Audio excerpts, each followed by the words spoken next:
தந்தையை திட்டமிட்டு தீர்த்து கட்டிய கும்பல் போலீசில் சிக்கியது எப்படி? இந்த வீடியோல விரிவாக பார்க்கலாம். வெல்கம் டு தி KTV, இது crime talk with Bhavani Sri.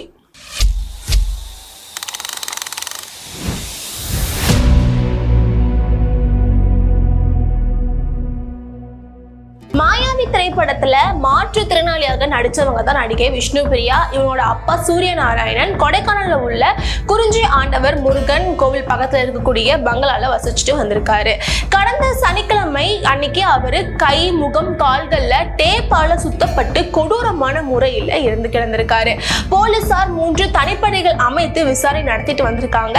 அப்போ அந்த வீட்டுல ஒர்க் பண்ண பணியாளர் ஆறுமுகம் கொடுத்த தகவலின் அடிப்படையில ஷோலிங்கர் பகுதியை சேர்ந்த ஷாம் உட்பட அவனுடைய கூட்டாளி 7 பேரை போலீசார் கைது பண்ணி விசாரணை நடத்தியிருக்காங்க. இந்த விசாரணையில ஷாமுக்கு சென்னையில டாக்டர் ஃப்ரெண்ட் கிரண் ஒருத்தவங்க இருந்திருக்காங்க. அவங்களோட அம்மா கிரிஜா கிட்ட ஷாம் அவசர தேவைக்காக ஒரு 5 லட்சம் ரூபாய் கடன் வாங்கியிருக்காரு. ஆனா ரொம்ப நாட்கள் ஆகியுமே அவர் கடன் ரிட்டர்ன் பண்ணாததுனால கிரிஜா ஷாமை கூப்பிட்டு, நான் உனக்கு ஒரு யோசனை சொல்றேன், இதை நீ பண்ண அப்படின்னா உனக்கு 5 லட்சம் ரூபாய் கடனை தள்ளுபடி பண்ணிடுறேன் அப்படின்னு சொல்லியிருக்காங்க. அப்பதான் கொடைக்கானல்ல சூரியநாராயணன் சொல்லிட்டு ஒருத்தர் இருக்காரு பங்களால. அவர்கிட்ட விருகம்பாக்கத்துல உள்ள அபார்ட்மெண்ட்ஸோட பட்டாபத்திரம் ஒண்ணு இருக்கு, அதை நீ என்கிட்ட எடுத்துட்டு வந்து கொடுக்கணும் அப்படின்னு யோசனை சொல்லியிருக்காங்க. இதன் அடிப்படையில மோசடி மற்றும் ஏமாத்துற விஷயங்களை ரொம்ப கை தேர்ந்தவரான ஷாமும் அவனோட இருக்கக்கூடிய கூட்டாளி 7 பேர் கொடைக்கானலுக்கு போயிட்டு அந்த வீட்டுல ஸ்டே பண்ணியிருந்திருக்காங்க.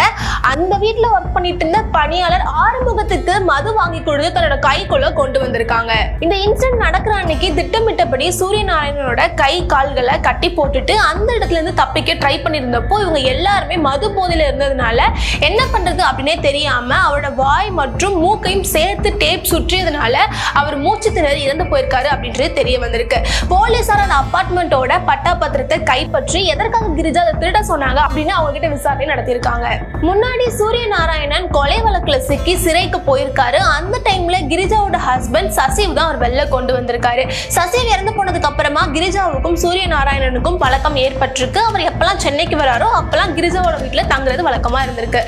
சூரியநாராயணனுக்கு ரீசெண்டா தான் நீதிமன்றத்தோட உத்தரவின்படி 3 கோடி ரூபாய் அபார்ட்மெண்ட்ஸ் அவர்கிட்ட இருக்கு அப்படின்றது கிரிஜாவுக்கு தெரிய வந்திருக்கு.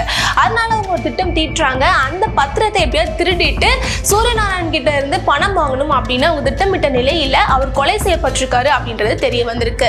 போலீசார் இப்போ கிரிஜா, மருத்துவர் கிரண், பணியாளர் ஆறுமுகம், ஷாம் உட்பட 10 பேரை போலீசார் கைது பண்ணியிருக்காங்க. நம்ம வாழ்க்கையில தப்பான ஒரே ஒரு ஃப்ரெண்ட்ஷிப் மொத்த வாழ்க்கையுமே முடிச்சிரும் அப்படின்றதுக்கு இந்த சம்பவம் ஒரு எடுத்துக்காட்டு.